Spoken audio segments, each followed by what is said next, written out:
We continue with example 8. The standard deviation is 10. The probability of losing money, probability x is less than 0. Probability x is less than 0 given by probability that x minus mu over sigma, which is simply z, is less than 0 minus 10 x minus mu over 10. This is the probability z is less than minus 1. Again, this is read from the table in the usual way. 0.5 minus the probability z lies between less than 1, between 1 and 0, which is 0.3413. Read from the table taken from 0.5 gives you 0.1587. Thus, as you'll observe, increasing the deviation, it was 5%, now it's 10%, increasing the standard deviation increases the probability of losing money, which is why the standard deviation, or variance for that matter, is a measure of risk. That's the main purpose of including this example. This is an excellent example to explain risk. Notice, if you just double the standard deviation, you almost, let's see what the value is before.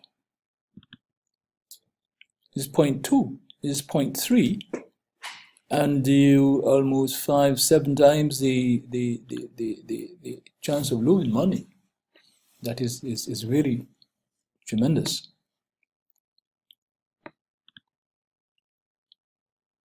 Now, finding the values of z. This is, we're going to do a little of what we did before in reading the tables. We're going to do a little reverse action here. Often we are asked to find some value of z for a given probability.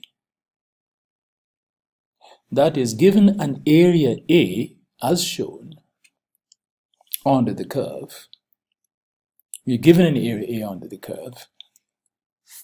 What is the corresponding value of z? That is ZA. You're given a corresponding value of the curve. This occurs at what standard deviation?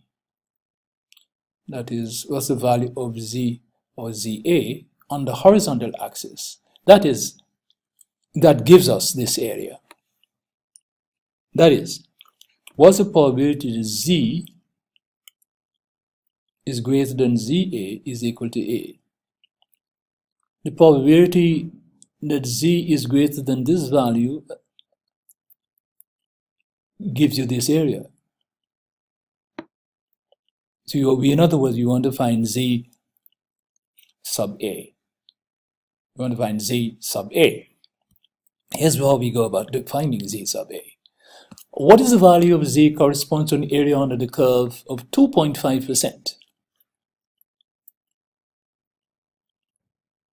That is, what is z at 0.025? Z 0.025. Z sub A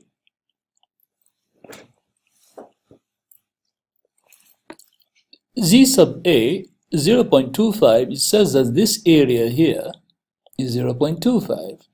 If this little area here is 0.25, then this whitened area here between ZA and 0 is 0.5 minus 0.025, which is 0.4750. This area is 0.4750.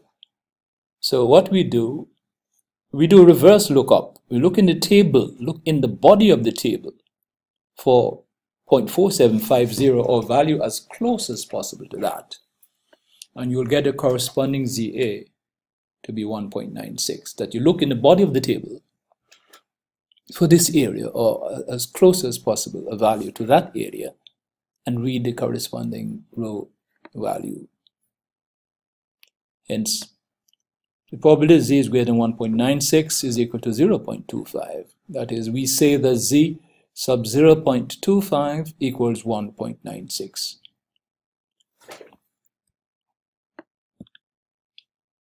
Finding other values of z found in the same manner. We will show that 0.05 is 1.645, 0.01 is 2.33.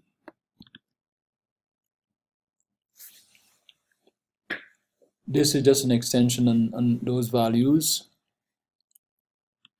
There's no need to focus on that. Exponential distribution, that's excluded. Very useful, was excluded from the lectures. Noting on the t distribution. At this time, we're not using the t distribution. Now we're using the chi-square distribution. At this time, it's excluded. At this time from this course.